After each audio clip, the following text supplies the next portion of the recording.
Good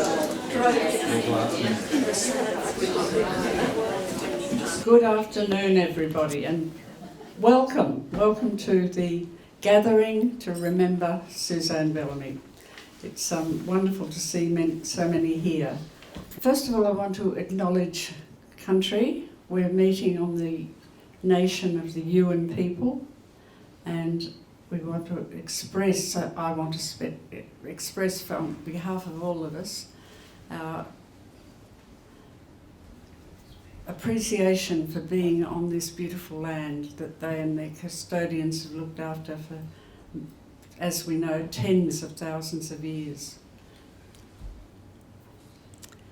So the program this afternoon is that there's 4 speakers who have prepared pieces and talking about different parts of Suzanne's life, and then there'll be an open mic section, but I have to let you know that there's still quite a queue in the open mic section already, so we're hoping not to go in much past 3.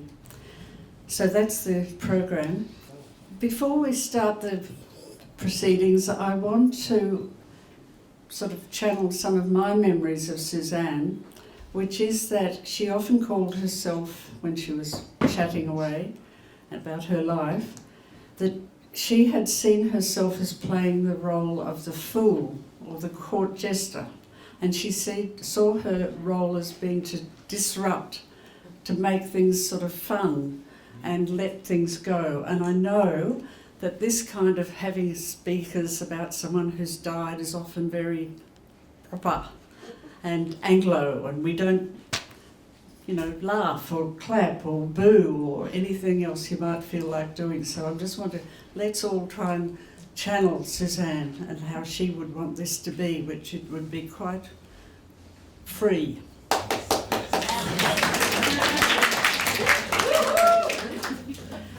So the first person who's going to speak is Julia Ryan. You come up, Julia, who has been a very close friend of Suzanne's for several decades, and she's going to give the sort of not a eulogy, the life story. Who are you? And you haven't introduced yourself. yourself. Sorry, I'm before. Very good point. And I've been a friend of Suzanne's on and off from the 70s, and I'm one of the 3 executors. Here we are at the front. So yes, that's who I am. Thank you.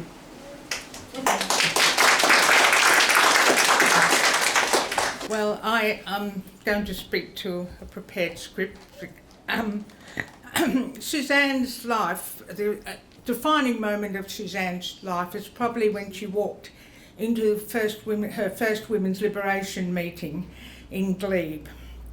And I think there's somebody here who was at that meeting, and Barbara Levy, and that transformed Suzanne's life. She was a student at Sydney University, and from then on, women's liberation ideology informed everything that she did and fought. She was born in Parramatta, and I have to reveal that she was an eel supporter all her life, so that she would have been very pleased about yesterday's result, unlike those of us from Canberra. And anyway, she was, her family were working class. Her mother worked as a sewing companion for the wife of the headmaster of King's College in Parramatta, and Susanna always thought of herself as a Parramatta girl, and she went on from her primary school there to Macarthur Girls High School, and there happens to be a teacher from that school from the time of Suzanne, who's here today. That's Ruth, and some of you may talk to her. So we've got a lot of people from Suzanne's early life here. Or some people. A lot of us have moved on. Right. At home, she was very much influenced by her older sister Doreen, who took her on lots of excursions, and she was always saying things like, let's do this, don't tell Mum. And Doreen, it was because Doreen had been to Macarthur Girls that Suzanne wanted to go there. Suzanne went on from there to win a scholarship to Sydney University. And while she was from that, she became an academic at Macquarie University, where she taught the burgeoning women's studies that had just come out of women's liberation, and as well as history and politics. So she was looking like she would have a career there. But as part of her women's liberation thing, she was on the board, well, on the collective that brought out the Women's Liberation Journal, Me Jane. Now that was so important to Suzanne that she, in her house, when she departed, had every issue of Me Jane and all her editorial notes and connected with Me Jane. In triplicate, says Pat. So she kept everything to do with that time. And one of the most famous things with the Me Jane period was that they ran a print war, you might call it, against the abuses at the Parramatta Girls' Home, which of course Suzanne knew about from her family experiences and knowing about that. And there were abuses there, and as a result of that big campaign they ran, the girls' home was actually closed. So that was very much Suzanne's, very much an important period of her life. While she was at Macquarie, she was the first organiser and initiator of Women in Labour conferences, which were seminal conferences that brought women's studies into the national focus and made it, what's the word I've used here? I can't remember what I'm saying. She said it would put women's studies on the academic map, and that was the first one. They went on several times.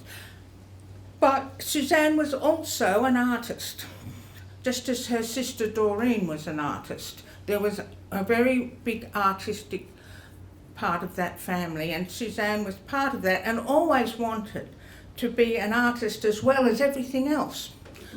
And she got her first kiln when she was in Sydney, and that's one of my first years. I went to her first exhibition. I lived in Canberra, so I didn't see her a lot in those days, but I did see her often. So we met at conferences and meetings and things like that, and so we went and along with Biff. Right. However, Suzanne always wanted to be an artist in the bush, really, and as well as an independent scholar. And finally she was able to move to the bush, at first up at Braidwood, where she lived there in the early 80s onwards, in an old farmhouse with a partner, and on that road halfway between Braidwood and Durango. But you couldn't say that area was much of an artistic community. I won't say any more than that.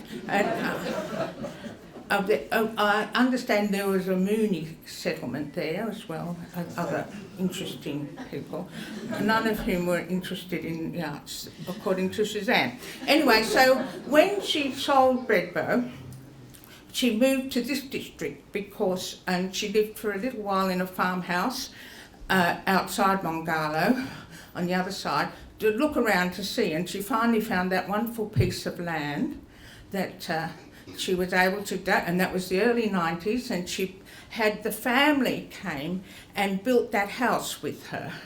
She, well, it was a studio really, a studio home, and with Doreen and her husband,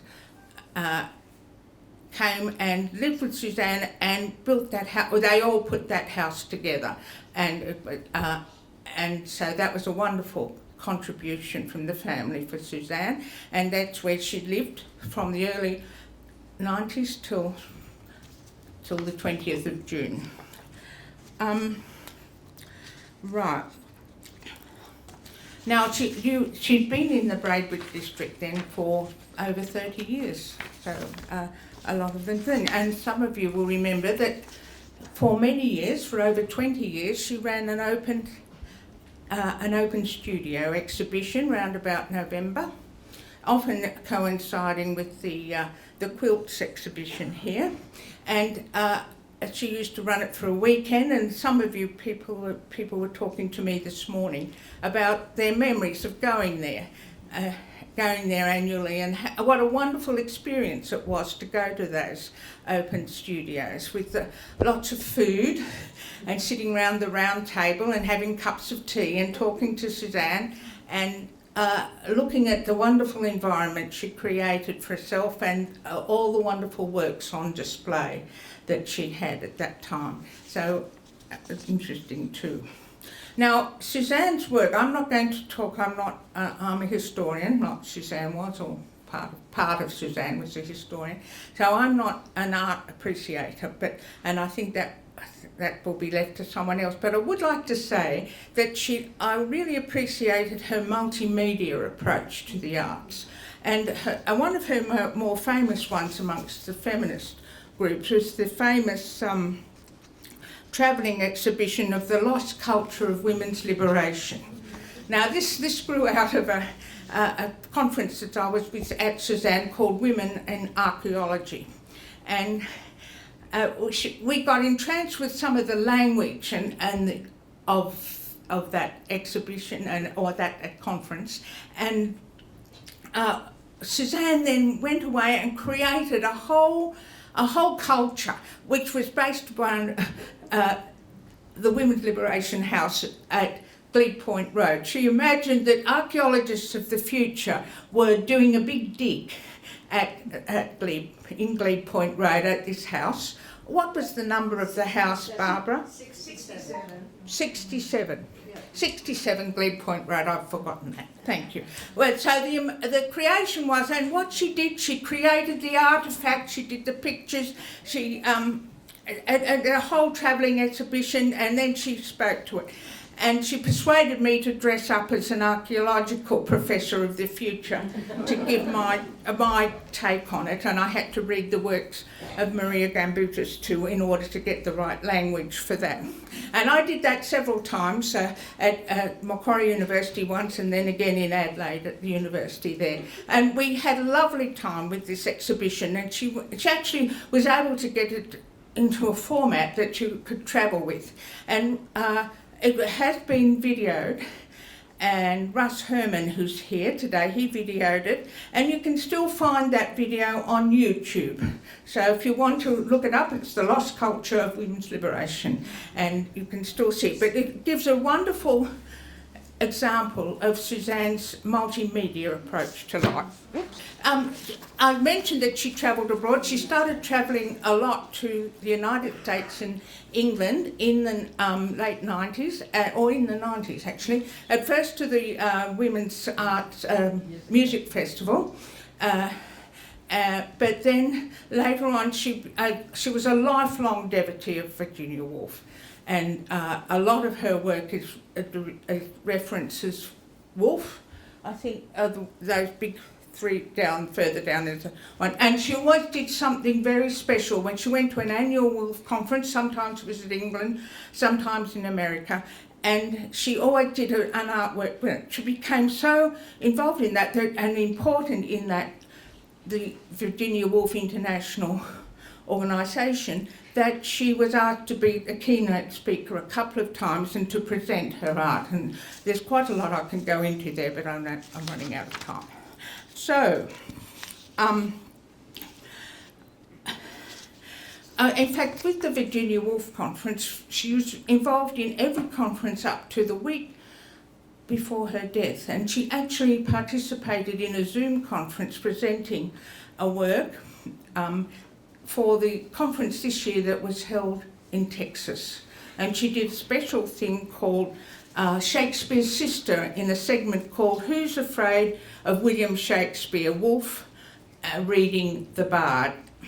And that was the 31st annual International Virginia Woolf Conference in Texas. So right up to the end, she was doing that. at the same time, she also had, I don't know how to start this, but I'll just say that Suzanne didn't talk very much about her illness. A lot of people were surprised to find that she was ill, and that in 2016 she was diagnosed with several secondary cancers and expected to live only a few months.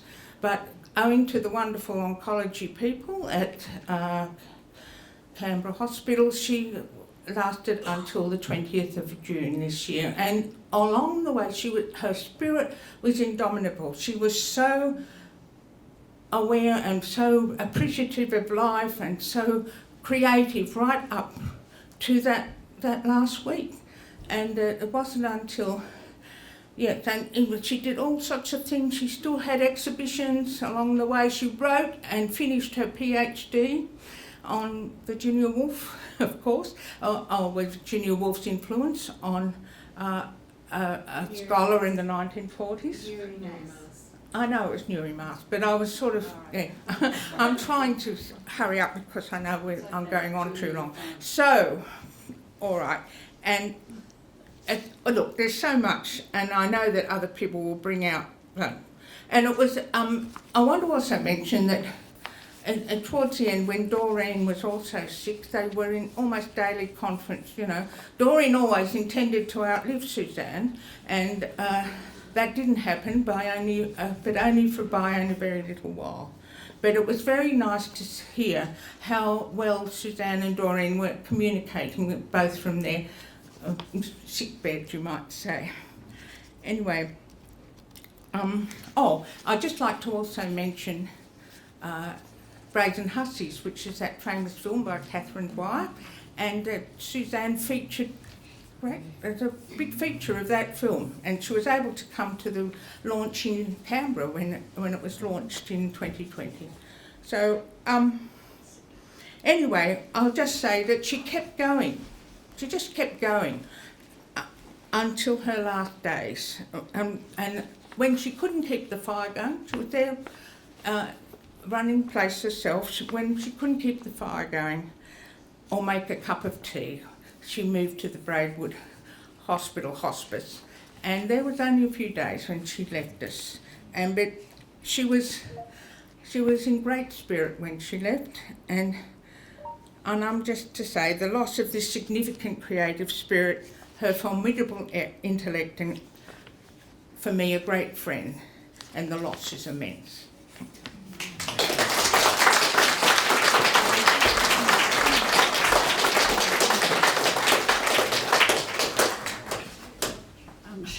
Cheryl, can you start coming down? Thank you, Julia. That was a lovely survey, and it made me think of two things. When you were talking about Doreen, that's a lot of her family, nearly all of them. So Suzanne's niece and nephew and children are here down the front, and you'll hear from them a bit later. And I also want to mention that, as Julia said, the phrase brazen hussies, Catherine, who made the film, walked in the door. So we've been wondering where she was. So Cheryl Hanna, who many of the people would know, runs the Fire Gallery just up the street and was a great patron and supporter of Suzanne's, and it's wonderful when she talks about art. She's going to talk now. Thank you. Good afternoon and welcome.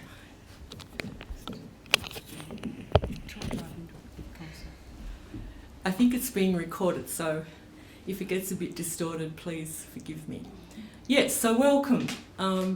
Lots of people here who have known Suzanne in many different contexts, and we promised Biff that those of us who were privileged to speak would keep it short, and well done, Julia, thank you. Good example to me to do the same.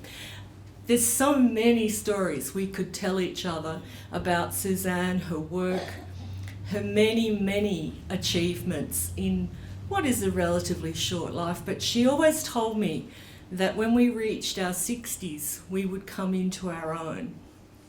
I'm a bit younger than Suzanne, and I was always in awe of her complete commitment and her complete determination to work until her last breath. And I think that, you know, she really was, to me, as a person who's very interested and immersed in the arts, a great example of an artist who had the ability and capacity to stretch herself beyond her art and into so many other things, which then fed back into her art. And those of you who came earlier today would have had an opportunity already to have a wander around the exhibition that's in the rooms off to my right, as well as the things that are hanging in here. And they're familiar. You would be familiar if you've seen Suzanne's work in the past with many of the tropes and many of the images that she constantly came back to and worked on, which is a mark of an artist who has things to say and feelings to express and desire to communicate with her audience. She did that through her writing, she did that through her teaching. She had her wonderful incidental academy out at her house, which, you know, she titled as her own university, and she held colloquiums and invited people to dress up and come and be part of it and enjoy. And I've seen the Lost Culture exhibition where Julia was the splendid Professor Gumbutus in gumboots. So what about Suzanne? I'm now just going to limit my few minutes left just to talk about her as an artist.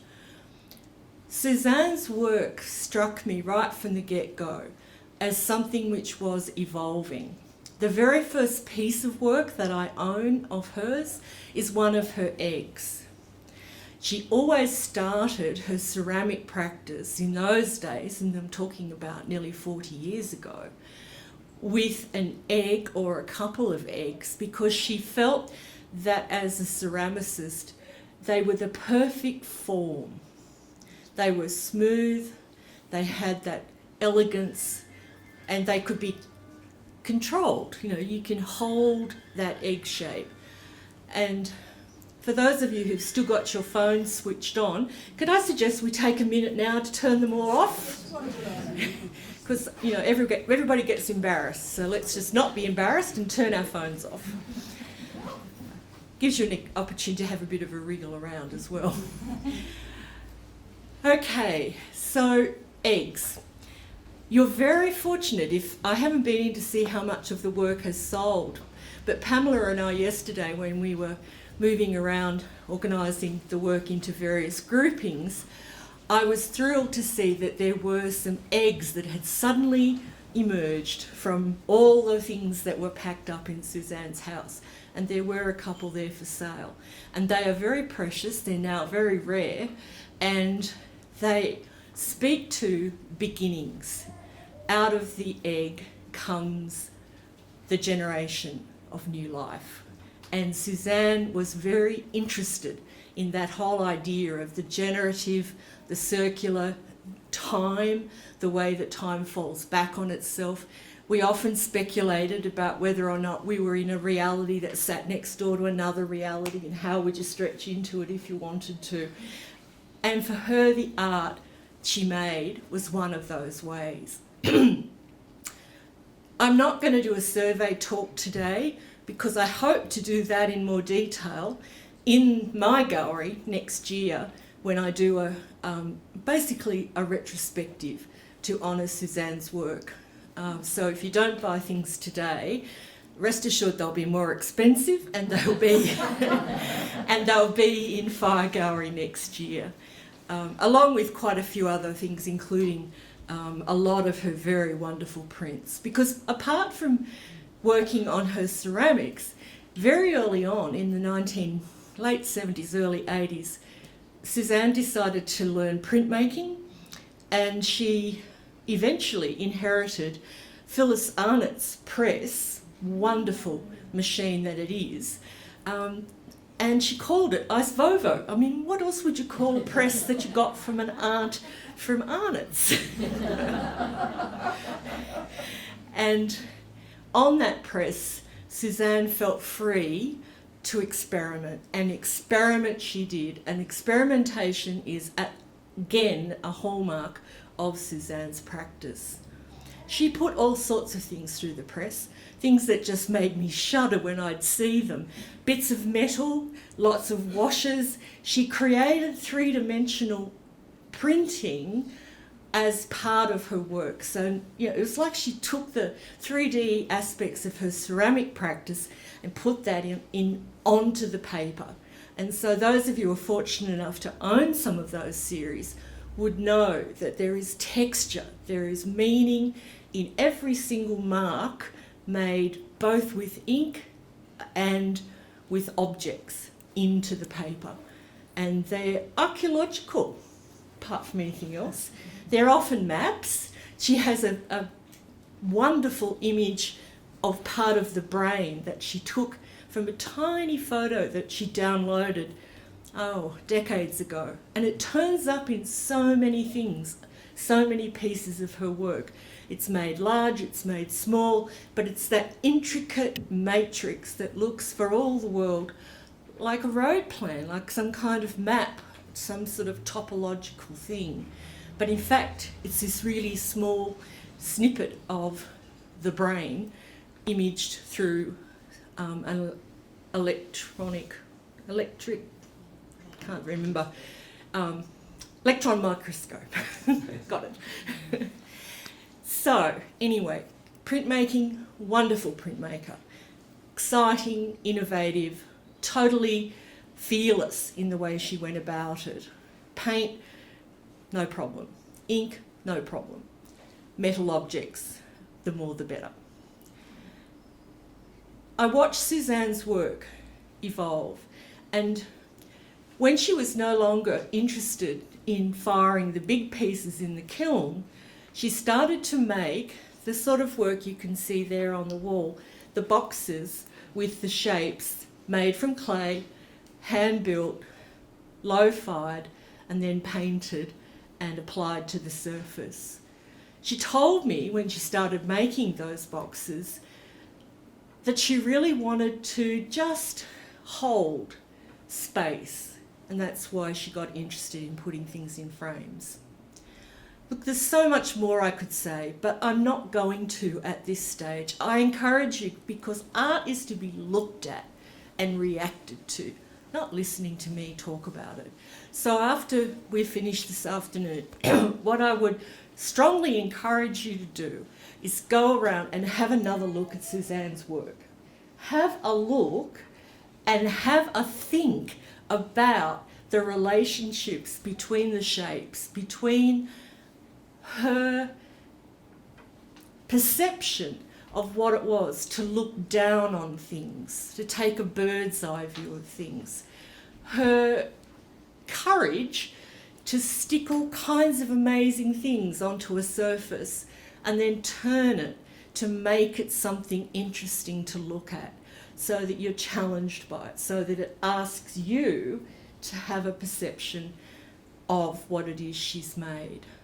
Suzanne was a great friend. She was a really interesting artist to work with, and I look forward to sharing more of that with all of you and anyone else who wants to understand her work more fully in Whāgauri next year. But thank you for the opportunity to talk about Suzanne, the artist who was truly exceptional.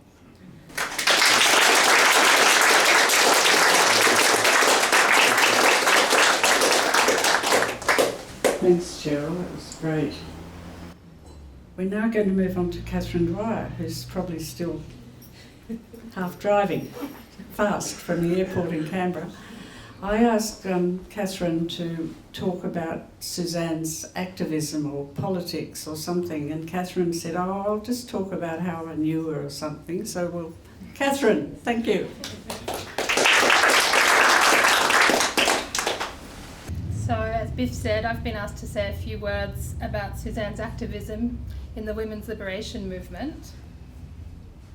There are too many initiatives and actions to list, but I think she was most proud of her work on the Me Jane newspaper, which gave a voice to the women's movement in an otherwise hostile media landscape.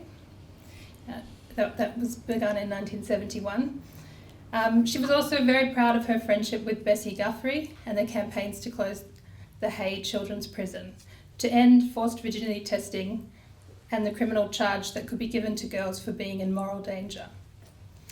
The 1978 Women in Labour Conference that Suzanne organised was also hugely impactful and greatly enriched the scholarship of women's studies in Australia. As an artist and as a Virginia Woolf scholar, she also did a lot, but I'm just limiting what I knew most about Suzanne, which was women's liberation. The first time I met Suzanne, it did not go well. I was 6 months into my 5-year journey to make a documentary about the women's liberation movement in Australia. We were both at a feminist conference in early 2017, and I was eager to know more about Vera Figner, a fictitious member of the Sydney Women's Liberation who had managed to get a mention in ASIO's surveillance files. At the time, Sydney Women's Liberation rightly suspected that they were being watched, and Vera Figner, once a real-life 18th century Russian radical, was both a nod to the movement's revolutionary foremothers and a clever alias to throw authorities off their trail. Suzanne had written about it in an essay, and I wanted more information about what other deeds had been committed in her name.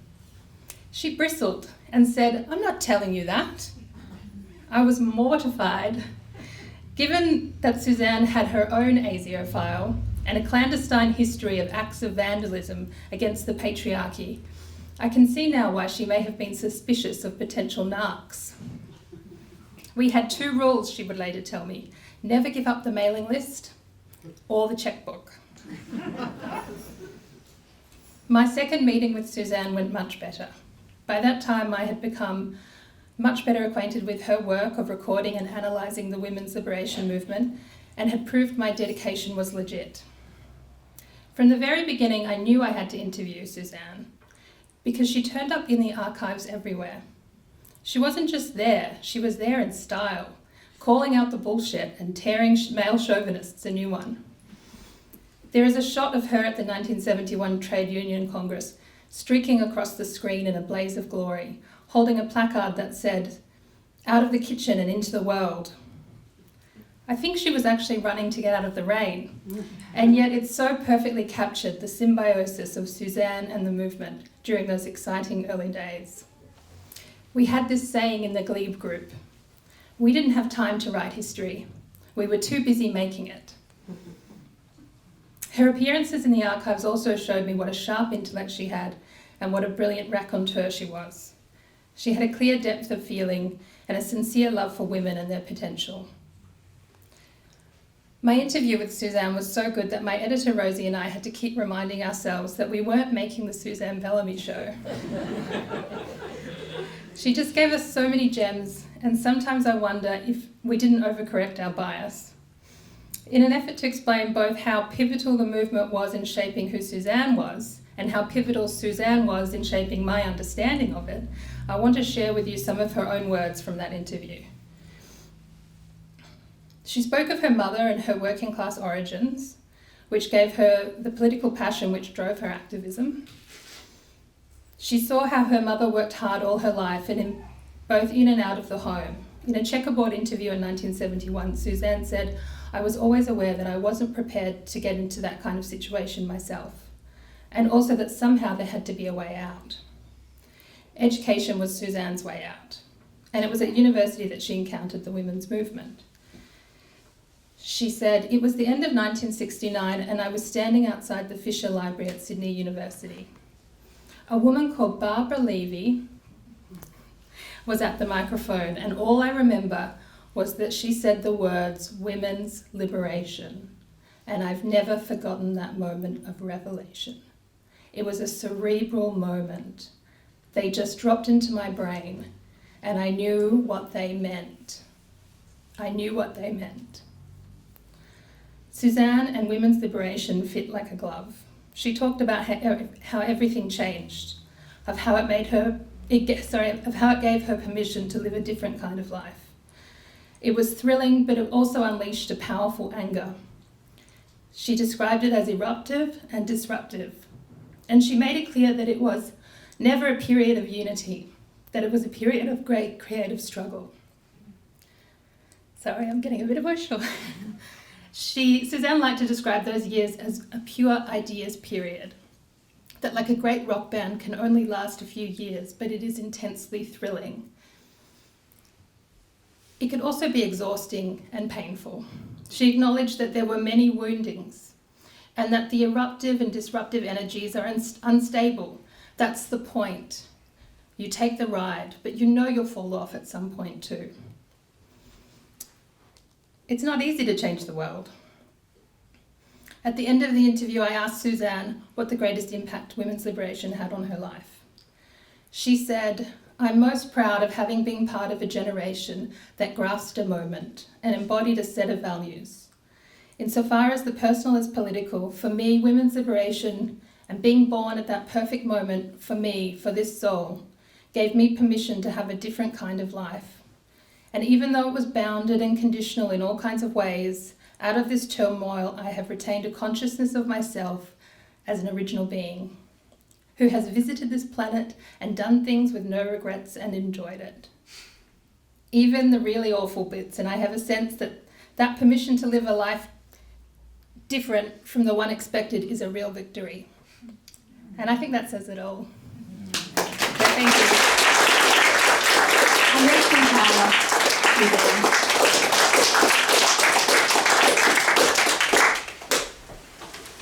Susan Hawthorne, I asked her to speak about writing, and she talked about books and the books that she and Suzanne worked on together. Thanks, Susan.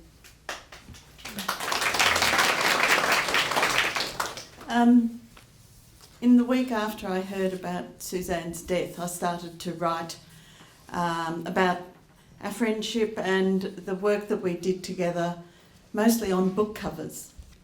So this that I'm reading from today, or speaking from today, is on the Spinifex Press blog, and so if you miss bits or if I forget bits, then you can have a read of that.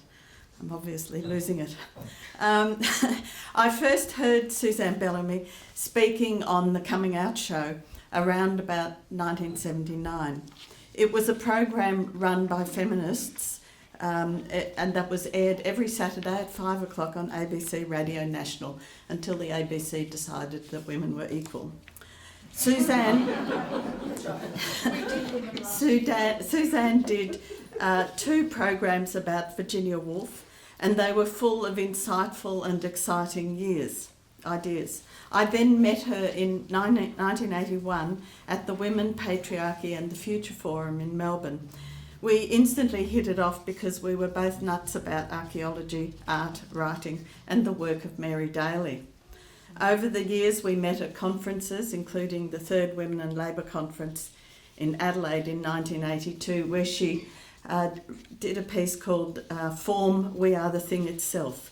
It was a meditation on artistic practice, and she wrote, "Looking for a new language to discuss the work of women in non-verbal creative areas, not only sculpture, but all the non-verbal forms, all form, and of course, by extension, a new way of using words." Over the following years, we met at various times, and we always had so much fun and so much to talk about. When Renata Klein and I started Spinifex Press, it wasn't long before we approached her for an artwork to be used on the book cover.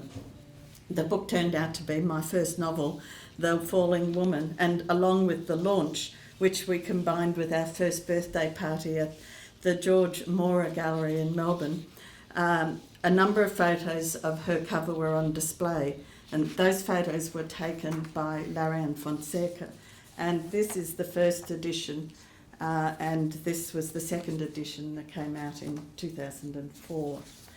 So they're beautiful views of the porcelain, which we called Flying and Falling, or Effie for short. In addition, Suzanne contributed to a number of Spinifex books, including Australia for Women, Travel and Culture, which was published to coincide with the 6th International Feminist Book Fair in Melbourne in 1994. She also participated in an interview on the Coming Out show just ahead of the Feminist Book Fair, where some sneaky attempts to undermine the fair were about to be tried. The program was ostensibly to discuss the 10-year anniversary of the 4th Women and Labour Conference in Brisbane in 1984, at which I'd given a paper that Jackie Huggins did not like, but which the traditional Aboriginal women did. Suzanne, as the initiator of the Women and Labour Conferences, the first, as you've heard, held at Macquarie in 1978, was well placed to talk at length about the idea behind the conference. Jackie, who'd come prepared to criticise what occurred in Brisbane and what was about to occur at the Feminist Book Fair, did not succeed. She also has an essay in Radically Speaking, Feminism Reclaimed, which was edited by Diane Bell and Renata Klein in 1996. And she writes in this essay, "Within a couple of years of the invention of the women's liberation movement, a coherent philosophical position emerged which sought no alliances with male ideologies or existing parties, no grafts with Marxism or socialism or liberalism, no goals of success within the dominant culture, an independent core philosophy giving primacy to women's experience, participations and visions. It was always a minority position, an irritant for many, a source point of great originality in ideas and methods. This movement came to be called radical feminism, and it became for me an expanding universe, as it did for many of us. In 2001 and 2003, she contributed to, first, A Girl's Best Friend, The Meaning of Dogs in Women's Lives, and secondly, Cattails, The Meaning of Cats in Women's Lives, in which she wrote about her relationships with Thelma the dog and Cinnamon the cat, both beings who showed Suzanne different ways of living in the world, their love and loyalty and ability to sniff out trouble in the case of dogs, and their complexity and performances in the case of cats. In 2008, Suzanne and I had a chance to work together on a poetry and art joint project, which Lella Caridi in Melbourne was getting writers and artists to do on the subject of drought. I couldn't think of a better person to work with than Suzanne. I had a series of poems called Unsettling the Land that included poems about bird life, drought, flood and water. And Suzanne created a huge canvas which included images of porcelains, prints, and across it, like a giant snake, my poem. And what I love about it, actually, is there are all sorts of typos in the version that she has on the artwork. It's fabulous. The final poem, Earth's Pod, I wrote in response to one of her works of art, and Suzanne's canvas was hung at the Melbourne Writers' Festival, where we participated in a program. And that's the artwork, which is it's huge. It's like this size. And we worked with this on our designer, Deb Snibson, to create the book Unsettling the Land. She also created many beautiful paintings on the theme of Virginia Woolf and Gertrude Stein, and one of her paintings, The Birth of the New Universe, an almost 2 metre square canvas, was used on the cover of Lara Fergus's novel My Sister Chaos, an extraordinary debut novel about lesbian refugees from an unnamed war-torn country, a cartographer and an artist who are both dealing with the trauma of violence and loss. And that's the painting from from the cover. I'm sorry for everybody up the back, you won't be able to see this. When we reissued Finola Moorhead's 1987 novel, Remember the Tarantella, Suzanne was the obvious artist to ask for the cover art. And there's a beautiful porcelain called Starship from 1989 that shows a boat carrying women on a journey through space-time, just as Finola Moorhead does in her novel, from 4553 BC to the present in boats, planes and taxis. And that's one of the many sort of boat images or works of art that Suzanne has produced on that theme. In 2012, the year before I went to Rome on a literature residency, I was staying with Suzanne in her home. At this time, Suzanne was working on creating boxes. On the wall hung one of these. I looked at the box and thought it could be translated. As a student of Sanskrit, I'm fascinated by the possibilities of translation with commentary attached. And so I translated the work of art, which is called Text Box, into a poem and called it Oos, Dog, Three Bones Has. So the poem becomes an important element in the book that I wrote while I was in Rome called Lupa and Lamb. And the box is depicted on the front cover. And this is the picture of the text box. And I've been writing my novel Dark Matters since 2003. It finally came out in 2017. It's a novel about the ways in which violence against lesbians is ignored and erased. In it, Kate is arrested by an unknown group of men, imprisoned and tortured. And when her niece Desi inherits Kate's papers, she discovers more than she ever imagined. And how can you show such a story through an image? Well, you were talking, Cheryl, about the little bit from the, the American, Scientific American, the photo of mitochondria.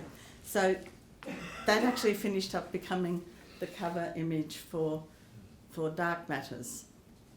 And it is actually called Roadmap, and it's a series of mazes with roadblocks that depicts the situation that too many lesbians still find themselves in.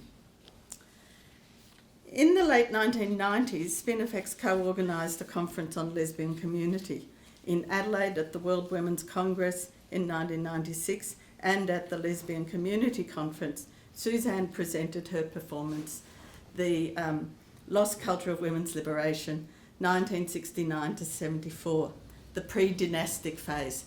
Now, I want to say, if you go to this, you'll be able to go straight through to the link to that. It is really worth watching. It's a 30-minute video of her presentation at the National Library of Australia, and truly it is fabulous. You really get an idea of her satirical and humorous side, something that's impossible to capture in words on a page. So in addition to cover images and essays, Suzanne also launched several Spinifex books, beginning with Sheila Jeffrey's The Lesbian Heresy here in Canberra, where Suzanne came dressed as Erasmus and proclaimed a number of decrees about the book. Suzanne was a great performer and had a love of pageantry, and I've often been inspired by her idiosyncratic take on the world, and she makes appearances in my books from time to time, including in a poem that I'll read about pageants. She launched my collection, The Butterfly Effect, and my novel Dark Matters, and there's a link to her launch there. My life would be far less rich if I had not known Suzanne, if we had not worked together, riffed on one another's work, and enjoyed long conversations in person and on the phone over so long a time, more than 40 years. Suzanne Bellamy was a giant intellect and artist, and like so many women before her, been rarely recognised by the mainstream. But feminist and lesbian households across Australia and around the world have treasured examples of her work. It pains me to say this, but it's time that her work, her scholarship and her extraordinary art be recognised as amongst the most original in Australia. So this is a poem.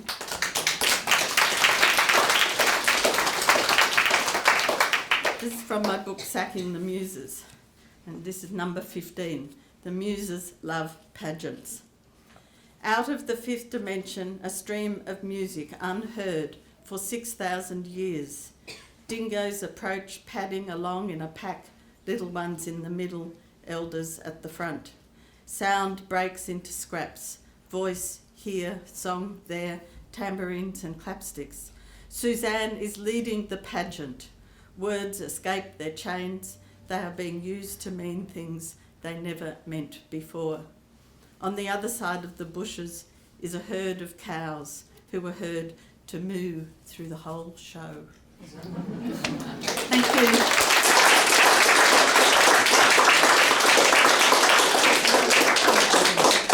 Thank you. So now we're starting the open mic section. We are going to go a bit over time, clearly. And to start off the open mic, we're going to have Alison and Terry, who are Suzanne's niece and nephew family. Thank you all for being here. So my perspective is a family perspective. Suze was wild. She had all my other aunties and Suzanne. Different. So true. The best auntie, obviously, you could Yes. have. She would be on the news getting thrown into the back of the paddy wagon, fighting for women's rights. She would be on the front page of the newspaper, and with headings, so she had a top hat on and a moustache, fighting for women to get into bars because they weren't allowed in bars. They had a lounge that they could go to separately. But so as for us growing up, she was right in the front of all this, the movement that is so special for all of us today. Yeah, and yet some more. Yeah. Say what I was, I think she was 15 when I came along. She was 15 when I came along. And she was just very different. It was always so exciting to when she'd show up, or whatever, or whenever we were getting together. Yeah. We were allowed to play with her pottery wheel and make items as kids. Like, she had the best fun for us, as in, and creative place for us to play. And what a role model. Doctor of Philosophy at 70, 2018. That is a magnificent role model. Yeah. Yeah. And we were in the bush, so to go to Suze's down at Glebe was going to the city, which was amazing too. So I was like on top of her character.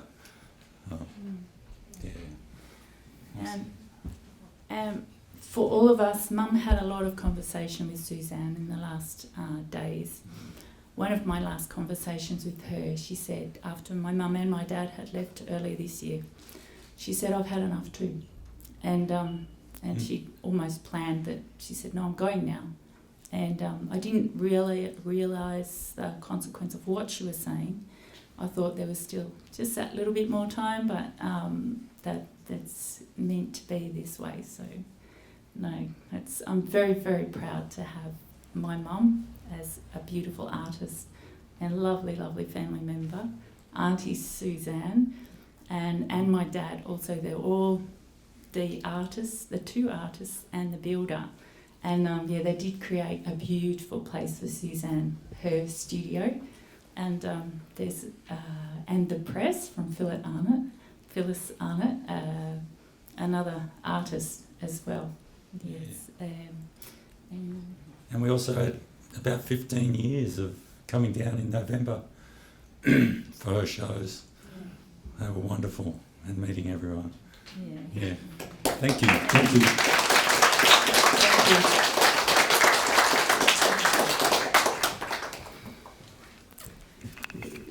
Suzanne influenced my life before I even knew her. How was that, you're probably asking? Well, because I was free. I was born in the 70s. All the hard work she did, that was for us onwards. So Suzanne, when I knew her, she used to say, tell me something, tell me a little story. And what it was around was a family. I lived the life perhaps she used to wonder what would that be like. I met her nephew and I married him. Not because I was told to, I was actually the opposite. At 21, I hadn't met anyone, so I built my house instead. And then I met the builder down the road. Suzanne influenced my life before I met her. I think she influenced all of us in whatever level we were at that time. So when I was in Canberra, I had a dear friend who was at art school. She showed me a photo of this amazing artist, ceramist, who had influenced her through her 4 years. I said, that's amazing, look at her work. And she said her name's Suzanne Bellamy. So when I married Terry, he said, let's go to Braidwood. My auntie, Suzanne Bellamy. That's just one of the link-ups that I've had in my life. I could choose what I chose because of the women before me. And you're all here because of Suzanne. And I'm blessed to live the life I have because of the freedom and the choice we have. And the story, the last story I told her, as I said, Suzanne, we're at the dinner table. I'd cooked an amazing meal, I love it. I'm always in the kitchen at parties, which I think is a song in the 70s. I love that domestic life. I love being married. I love knowing my grandfather and my father and my grandmother and my mother. The balance we have in society is so important. And I think Suzanne was trying to reach out for that in her life. And I think she found it. And she spread that through her art. And I just wanted to thank you all for today. And the last story was, we're at our table, Suzanne. We have an ant problem. But it's okay. We don't mind eating our meals with the ants surrounding us. Thank you for being here today.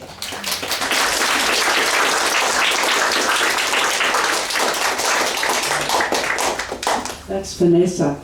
Yes. So this is Janet Beverley, who was at school with Suzanne. Thanks, Bev. A small group of Suzanne's high school friends are here today to join in the celebration of her life. Our group met in early 1961 as 11 and 12-year-olds when we enrolled in first year at MacArthur Girls High School, North Parramatta, and ended up in the top class, 1FL. We were the last year of the old leaving certificate, 5 years of high school.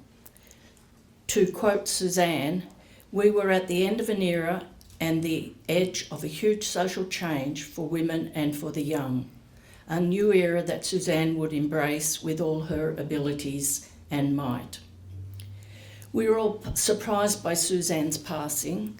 COVID meant that we hadn't actually gotten together for about 3 years, and we were actually unaware that she was ill again. Since sometime after 2000, a group of 7 of us had been meeting once every year or 2 years, and Suzanne was part of that group. Since coming to grips with her passing, we've all been thinking about how much Suzanne contributed to our school, our enjoyment of our high school days, and our enjoyment of each other's company, and to company at our regular get-togethers of the last 15 years or so. Suzanne was into everything at MacArthur, from sport to music to debating to literary endeavours and a few memorable pranks. She was a true leader and contributor, mostly in a more unconventional and imaginative way. Her poems and essays were published in the school magazine, and she penned The Berris Pumpkin Show, a takeoff of the 1964 Mavis Bramson show. At lunch today, we had the 4 school magazines that were part of our 5 years at Macarthur, and we were looking through, and then Suzanne's published in every year with poems and essays. Suzanne always had the gift of the gab, so to speak. She was good at debating with flair and maturity beyond her years, and she had a great sense of humour. In 1964 and 1965, a group of us would go into town, Parramatta being western suburbs, on Sunday afternoons to go to the Domain and listen to the speakers. Suzanne was in her element there. Suzanne was one of the smartest in our year. Her leaving certificate results were excellent. 2nd class honours in English. I didn't understand how come she didn't get 1st class honours. And A's in geography, French, math 3 and combined physics and chemistry. Why there isn't a 6th subject, Latin, is another story, which I don't have time to go into today. These results earned her a Commonwealth Scholarship that allowed her to attend Sydney University. She would have been the first in her family to finish high school, and I suspect she was the first in her wider family to attend university. Macarthur exposed us to many talented women. We had 2 fierce headmistresses that spanned our 5 years there. And this, I'm actually quoting Suzanne on this, the eccentric and inspiring Miss McCabe, and then the militaristic and remote Miss Llewellyn. These were old school women. We also had some very inspiring teachers. Mrs. Costa, our 4th and 5th year science teacher, once said, "You don't get an education to scrape the little burn bits off the bottom of the saucepans." Similarly, Mrs. Barrett, our brilliant geography teacher, filled her students, and I'm actually quoting Suzanne here, with enthusiasm for climate and weather and our planet like a crypto-ecologist. Suzanne often said she lived in the safest part of Parramatta. Her family home was opposite the Parramatta Jail and close by to the Parramatta Girls' Home and the Psychiatric Centre. Her dad managed the Army Disposal Store on Church Street, near the Parramatta River and opposite where the now demolished DJ's was. To us, who would go there after school, it was like an Aladdin's cave of amazing stuff. Suzanne definitely inherited some of her more rascally traits from her dad, as he was quite a character, as well as her frizzy hair. We very much appreciated Suzanne for the person she was and admired the courage she showed throughout her life in forging the life that she wanted to live for herself, often the path less travelled. Thank you.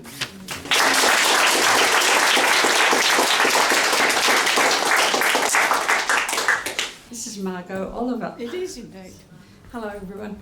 I just wanted to tell a little story about Suzanne, and it illustrates how the women's liberation movement worked. I think it went off like exploding firecrackers everywhere. That's, it's a bit like those awful bushfires we have. You never knew where the next cinder would land and spark a fire there. But when Suzanne organised the first Women's and Labour Conference at Macquarie Uni, 1978, as has been referenced, she came to a meeting of a group of which I was a member as part of the Sydney Filmmakers Cooperative, which Russell, who made the movie about Suzanne's archaeology show, was also involved with. It's a whole institution in itself, but our Sydney Women's Film Group was essentially part of the women's liberation movement. Suzanne came to one of our meetings and said, "Look, we've got women writing lots of stuff for this new conference, papers about all sorts of things." That was her idea, that you didn't have to be an academic to write a paper. You just had to be a woman who knew something about women and labour. So that's my memory of it anyway. But she said, what we don't have is any pictures. Why don't you women, a couple of you women, just pop down to the archives in Canberra and fish out a few pictures of women at work? Well, 5 years later, and I think we figured out 5 woman years of work on our part later. There was a feature-length movie on women and work in Australia called For Love or Money, and a book of the same name. So my life would have been completely different if Suzanne Bellamy hadn't come along to that meeting of the Sydney Women's Film Group and said, why don't some of you women just pop along to the archive in Canberra and fish out a few pictures of women at work. That's right. And so I just want to say 2 more things before I sit down. One is being a women's liberationist, and as in later days we'll call a radical feminist, is still a rarity or a minority position. And I've always been one. Like Suzanne, I heard the phrase women's liberation happened to be in Paris, on the left bank in French, but the minute I read it, it was like, where do I sign up? You know, and so I've collected women over the years who I know are right there. I don't have to, we may not agree on everything, but I know they're radical feminists, and Suzanne was one of those for me. So I found my badge somewhere here that I'm a radical, asked me about radical feminism, blah, blah. So she was one of those, and very important, even if I didn't see her very often. And the other thing I just wanted to say was, the interesting history, which many of us in this room have, which is what becomes historical truth. You know, I could speak for half an hour on it. I'm not going to, but one of the things that bugs me about the women's liberation period, the history of, that's as it's later told is, and I've heard this so many times, it was a middle class movement. Yes, there were lots of middle class women in it. It was one of the reasons it was very successful, is there were lots of women in it from everywhere. That's the point. But it was not a middle class movement per se. And Suzanne Bellamy is one that I would example as, you're going to call her from a middle class background? Yes, she was educated, so was I. There were lots of educated working class women in the women's movement, but I think it's a thing about class that we often miss in Australia. And if I hear that said one more time, I've got a list at home. Oh yes, what about Suzanne Bellamy, Jan Ellen, da-da-da, and on it goes. But so I think that's a good thing to acknowledge about Sue as well.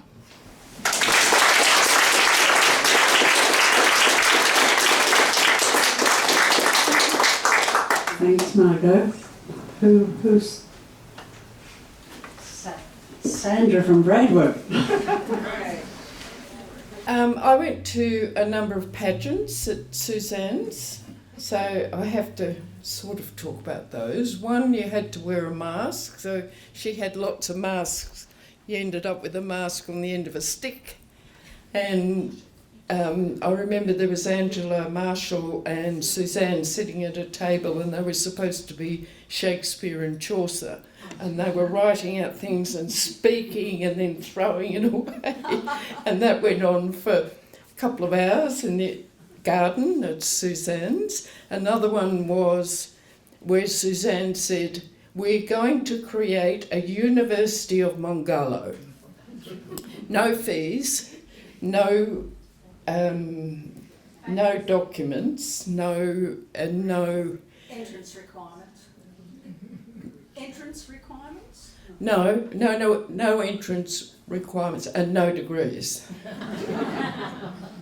So that suited.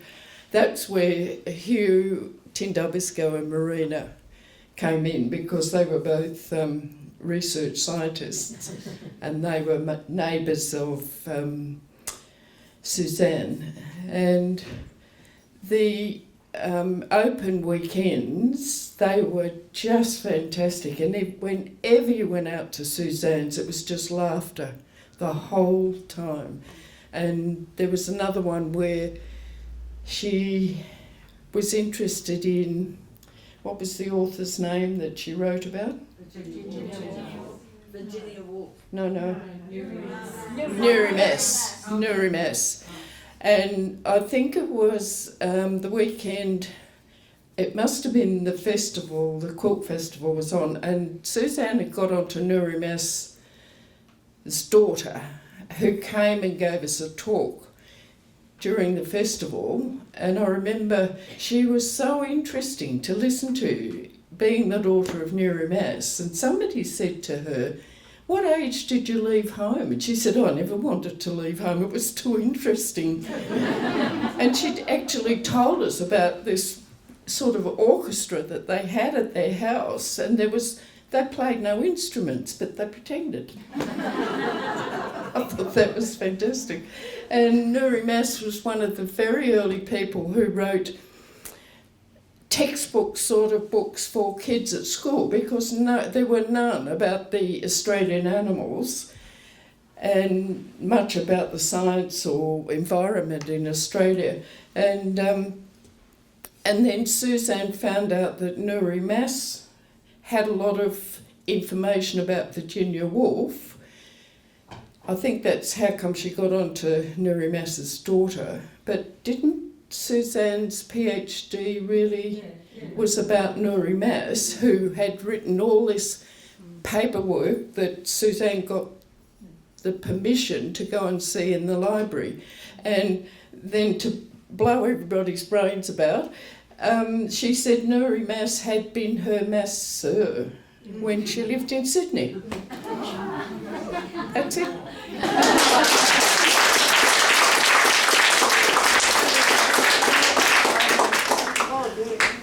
Margie Byrne from the National Library, a friend of Suzanne's.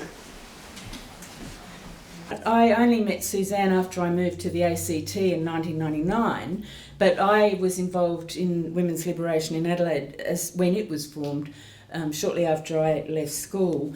And the distance between Sydney and Adelaide in the 1970s was a long way. But hers was a name that I always knew. I'm a librarian who's worked in 3 jurisdictions heading Australian research collections, which include people's personal papers and organisational archives, and the last one of them was the National Library, as Biff said. And women's records are always underrepresented in libraries and archives, and I've made it my business. They're not the only underrepresentation, but for the point of today, I've made it my business to change that situation. Suzanne had a reputation as someone who'd built a great archive relating to the early years of the women's liberation movement. And when I eventually met her, I asked her about her plans for its ultimate disposition. And I also said to her, "You're living in the bush block in Braidwood," which at least did mean that she moved it into the storage over the road, because she knew how important it was. In 2018, the first large consignment of Suzanne's papers was taken in by the National Library. It's a really large and significant collection documenting the women's movement, her life and work, and a great deal of other social history. The collection comprises some 100 archives boxes. That's the one we always cite as the biggest private archive in the National Library, i.e. not a Prime Minister or something like that, is Manning Clark, but his is 300. So Suzanne's is 100. It's not quite finished yet, so that's just to give it an example of scale, you know. More is being added to as Suzanne's friends and executives continue the hard work of packing up her home. And I want to particularly acknowledge the incredible work done by Paris, who has made the most comprehensive listing of the archive, which is going to be a wonderful finding aid when the collection is fully processed and accessible, because every word that that Paris has laboriously typed into a spreadsheet will be searchable. Which you need to know where something is that you're looking for, rather than to have to go through 100 boxes, trust me. So and that is due to your guidance. Oh well. Catherine, I like that anecdote about Suzanne saying she had no time to write history while she was busy making it, but she was also busy keeping it for others to write. Suzanne was a natural archivist. She kept everything and anything she thought was significant, as well as some very eccentric things. She was well organised, and she housed the archive in such a way as to keep the papers in good condition, which is not easy at a place like Mongalo. And even though she didn't have much money, she must have spent quite a bit of money on the archival quality enclosures that she put things in and the storage tubs that she filed them in. Suzanne also rescued other women's records, such as personal papers assembled by her friend Bessie Guthrie, whom we've heard about, and the Bohemian writer Dulcie Deemer. Suzanne's personal archive dates back to 1962, when she was at Parramatta Girls High, and there are also notes about her experience working in factories before she took up her study at Sydney University, which are really valuable.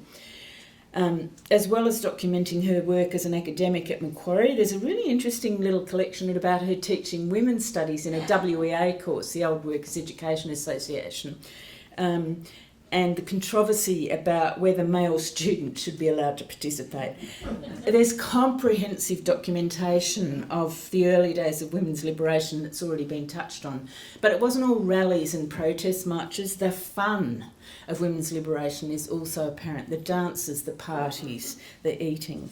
And the lost culture of women's liberation, which is a huge collection of objects and artefacts, is actually in the National Library, and I'm not sure that they will thank me for bringing that in their station wagon from Braidwood, but I echo the comment about watching the video that Susan made. It is amazing. Suzanne was a keeper of journals, and there's a full set of these from 1978 until she stopped keeping these just as her health finally severely deteriorated.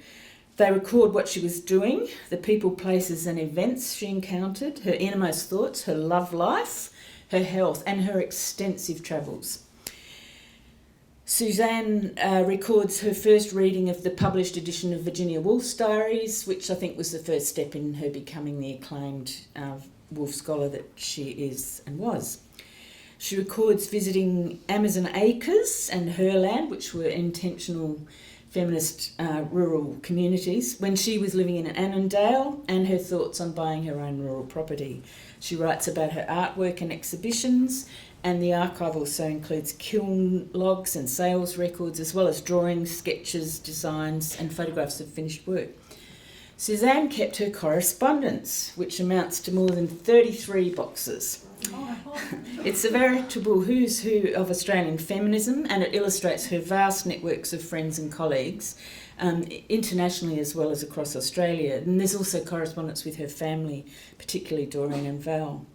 Life after moving to Mongalo is also recorded. There are entries about the local fire brigade, the Friends of the Mongalo River, the Show Society, the Braidwood Quilters, the various local galleries and Bragg Arts.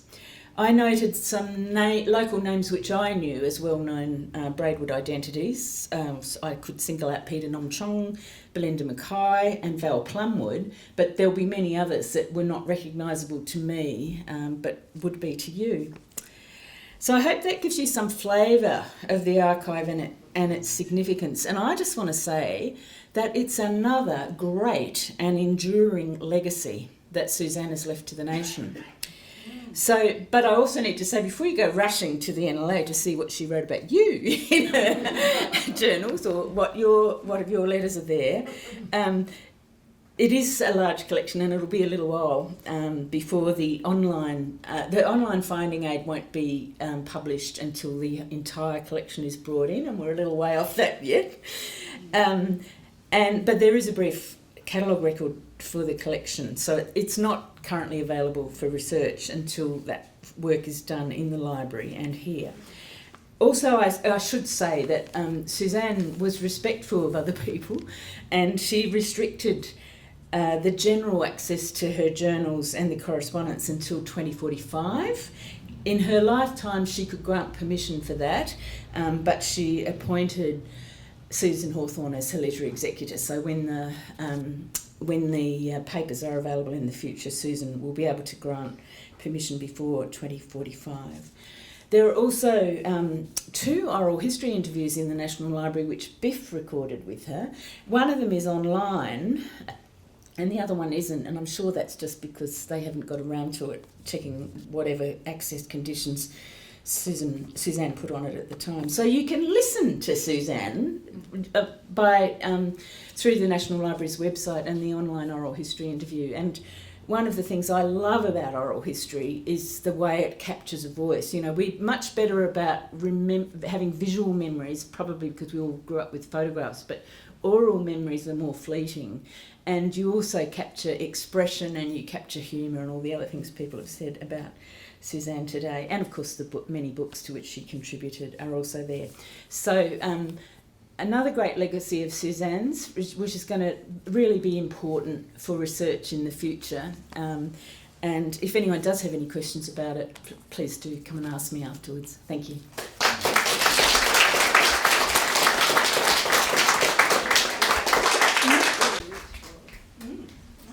We've got one more, Kath Moore, and then Paris is going to finish off because afternoon tea is waiting.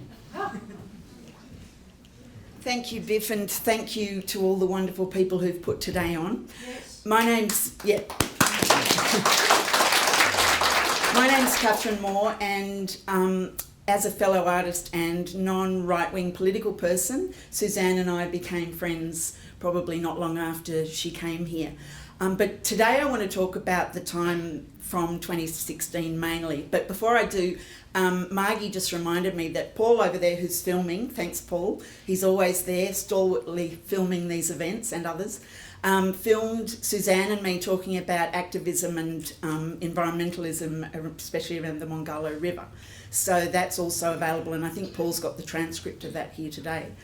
I was on council between 2004 and 2012, and I call it my 8 1/4 long years, and in the first 4 1/4 of those, Suzanne and I used to have long conversations where I would debrief about some of the things that some of the people did at meetings. I was the only woman and the only Green for the first 4 years, so you can imagine how it went.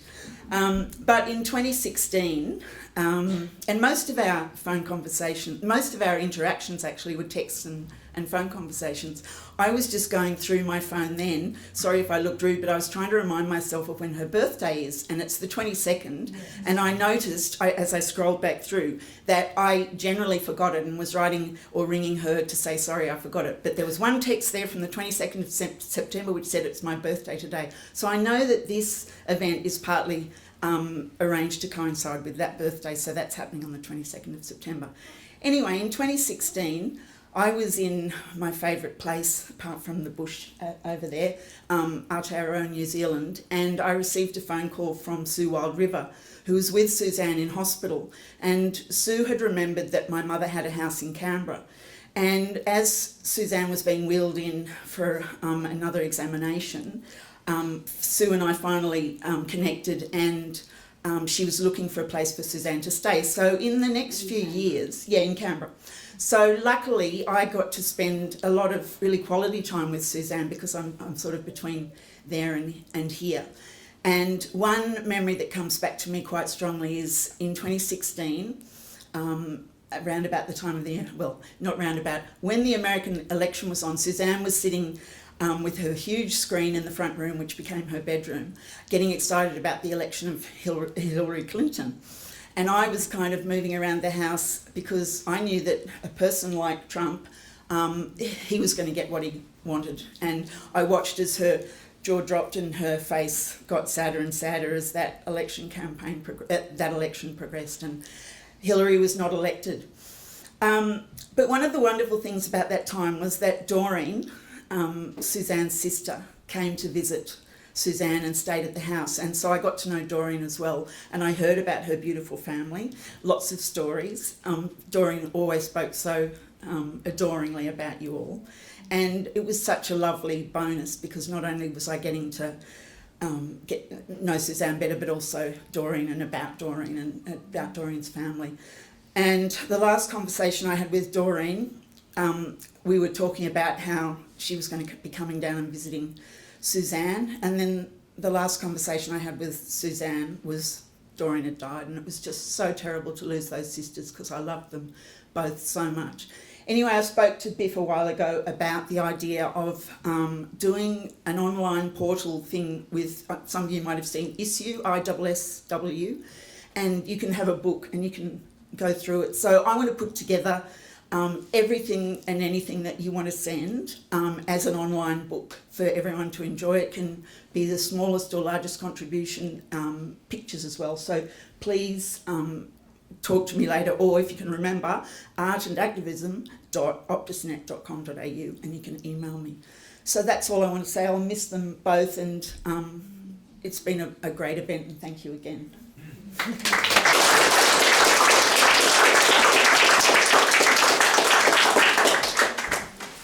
So Paris Sylvester is going to close proceedings, but before she does, I want to say that my perception is that while I know many Braidwood people have helped Suzanne through her illness a lot, no one has helped as much as Paris and her. Is he still here, Reg? He's left, Reg. And particularly when she could no longer drive, the numbers of times they took her into town to see the oncology people, once 2 days in a row. Like, it's just been huge. So I really want to honour Paris and Reg.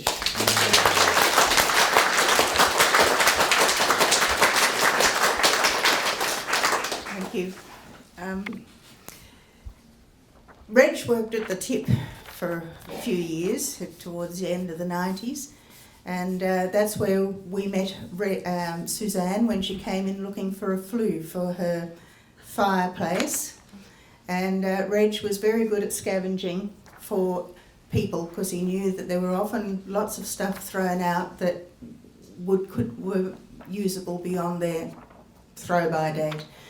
And so he said, "Oh, I've got a flue at home." And I had a knock on the door, and Suzanne said, "I'm come for the flue," and he told her where to find it.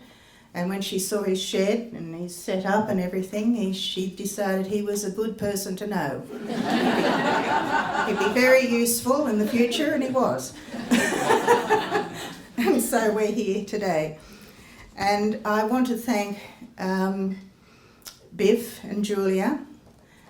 Suzanne appointed certain people and gave us all instructions on how things were to be distributed for continuing her legacy. And I couldn't have done it on my own because I've got a certificate in cleaning, and that's about it. And whereas Biff and Julia have a greater knowledge of her, and they've pulled all these people together and to put up this show. And there have been some people particularly that have been very helpful to us over the last 3 months, and I want to say thank you to them. And that's Sue and Tim. I don't know how they managed to get through all her books and find people that Suzanne wanted. She didn't know their names, she just knew that there'd be someone there, and they're finding them. Pamela and Cassandra and Rob for helping us sort through things at Suzanne's, and for all their energies. And Richard and Reg for cleaning up the backyard. Richard, he's already had one big hug, he'll have many more, but it's incredible what he's been able to do, and he's just come in and done it, and then 2 or 3 men might load the trailer, but it was Richard who unloaded it at the other end. We've still got a full one at home. I believe it too. I've got a full house. But what was still usable has been, new homes have been found for it instead of just being dumped. And that's what is great about the 2 of them. And Adam, who's been our cocky, keeping an eye out and helping also around the yard. Sandra and Gwenna, what a wonderful work yesterday. I thought I'd be up and down the ladder all day, and Sandra was up and down the ladder all day, and she and Gwenna, I just don't know how they managed it in such a short time. Cecile and Julian and I know there's one other, and Gwenna, as artists and potters, able to take a lot of the art leftovers away and use them or give them to their students or to other artists and friends. And to Cheryl for her help yesterday. Thank you very much. And there's just Suzanne's last words. Well, not her last words, but in her last words, when we got our instructions. I have chosen and attempted to explore as independent a path as possible, living inside patriarchy, engaged with community and pushing the boundaries. I have no regrets, except I wasn't very good at relationships, but I found that the art of friendship is infinitely more important. This last phase of my life feels so rich in connection with now and memory, an experience that no one prepares you for, fascinating and not at all sad. I now have the answer to my universal question. How many pots does one woman have to make? Lots. I'm most proud of having been part of a brilliant, powerful cohort of women over many decades here in Australia and other countries, whose time has been working with vision and ideas in diverse ways and forms to bring change to the unbalanced, misogynistic state of our beloved planet Earth. Now it's the time of a new, inspired cohort, and I wish them well in punching a hole in the membrane of history as we did. If it turns out I have any influence out there in the land of the great spirits, I will do my best. I have always worked for spirit, which has had a deep personal meaning for me and not needed any reality beyond my brain's lovely imagination.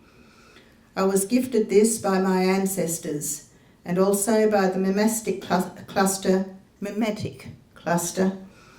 I was privileged to find as a young woman. It has been a great thrill and privilege to spend this time on earth, and I have loved it all. Cheers.